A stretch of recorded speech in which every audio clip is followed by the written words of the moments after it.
Okay, good. Preachers have their pulpits. Shakespeareans have their stage. The Flying Busman has his bus. My given name is Michael Patrick Mahan.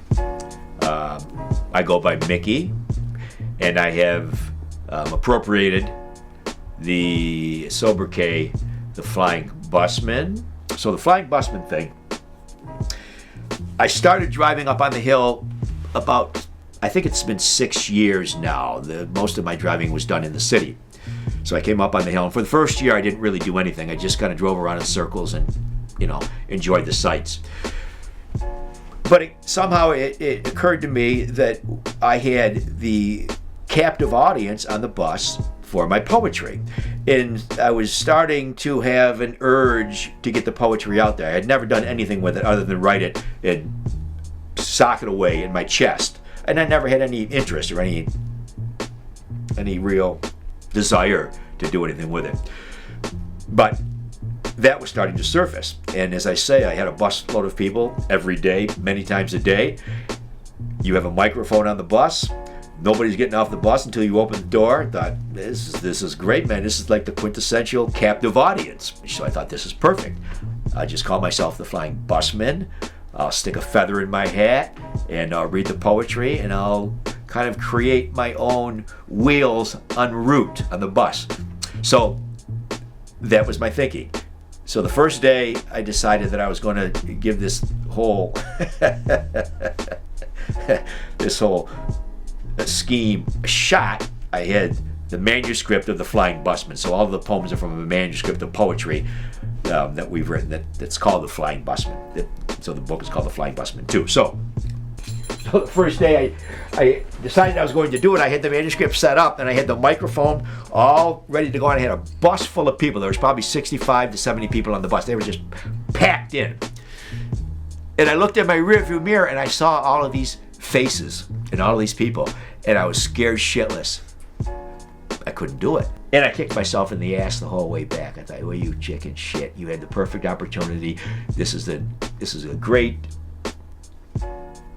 situation for you to really do something fun and unique with your poetry and to get it out there. So the second day rolls around, the setup is the same. I've got the manuscript here, I've got a busload of people. It's like 9 o'clock in the morning, and I come out of Comart onto Comstock, and I head towards University Place, and I look at the rearview mirror, and it's the same thing. It's just packed with people, and they're all like looking, I don't know what they're looking at. I mean, they're not all looking at me, obviously, but there's a lot of people.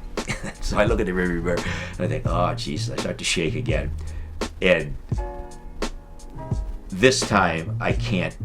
It's either a shit or get off the pot situation, right? You either do it now or give up the idea, right? Take the feather out of your head and quit playing this Flying Busman character. So I did it. I picked up the manuscript, and I held it in my lap, and I got the microphone position, and I had the volume where I wanted it, and I just let it rip. From here, that seagull gets lost in those clouds.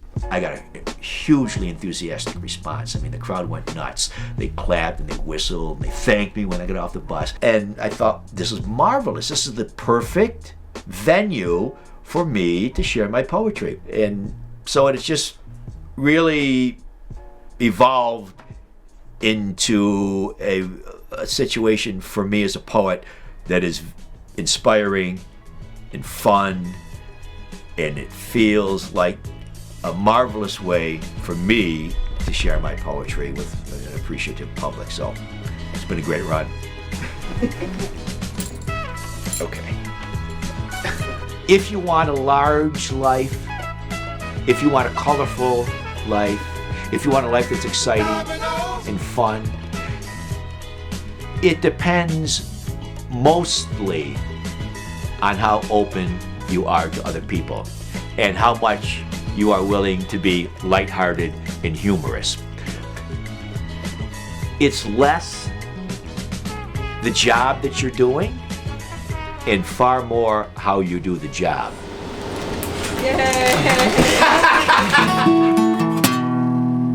Well, it's the wonderful rumble of the subway train, the big city's underground refrain. It's the song of Shangri-La played in the dark, station to station like the beat of a heart.